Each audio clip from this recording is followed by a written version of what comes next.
এই বিষয়টা একটু ক্লিয়ার করেন মুস্তাক ভাই, যে আমরা যে সোশ্যাল মিডিয়ায় শুনতে পেয়েছি যে আপনারা খুব দ্রুত আমি বললাম তো ধরেন আমরা বিয়ে করেছি, হ্যাঁ, তো বিয়ের একটা স্বাভাবিক জীবনের প্রক্রিয়া আছেন, আমি তো স্বাভাবিক প্রক্রিয়ার বাইরে না, তো স্বাভাবিক প্রক্রিয়া মহান আল্লাহ তাআলা আমাদের যা লিখে রাখছে তাই হবে, আপনি দোয়া করবেন, এই তো। মানে আমরা দেশবাসীর সুখবরটা জানতে চাচ্ছে, দেশবাসীর সুখবর, দেশবাসীর সুখবর যদি দোয়া করবে সময় মতো পরিষ্কার হয়ে যাবে সবকিছু। পরবর্তীতে দেখা যাবে সারপ্রাইজ হিসেবে রাখতে চাচ্ছেন, কাউকে জানাতে চাচ্ছেন না। বিষয়টা সারপ্রাইজের বিষয় না, বিষয়টা সারপ্রাইজের বিষয় না। আর আপনারা তো কন্টেন্ট খোঁজেন, থাক না অনেক কিছু জীবনে কন্টেন্ট বাকি থাকে।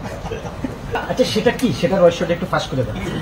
সেটা আসলে তেমন রহস্য নেই, যেমন যেমন একজন অভিনেত্রী বা আছেন মানে বিয়ের জন্য ওকে পাত্র দেখছিল, তো তখন আপনারাই প্রশ্ন করতে হলে কি আপনি উকিল বাবা হবেন, তখন সে বলেছে হ্যাঁ হতে পারে।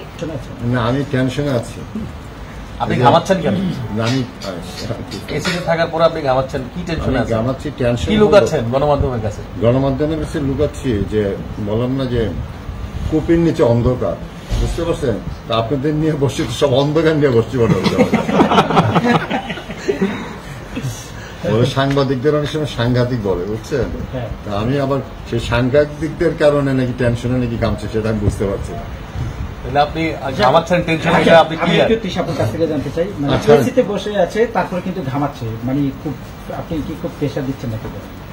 না আমি তাকে কেন প্রেশার দিতে যাবো, আমি তো তাকে অনেক রিল্যাক্সে রাখি।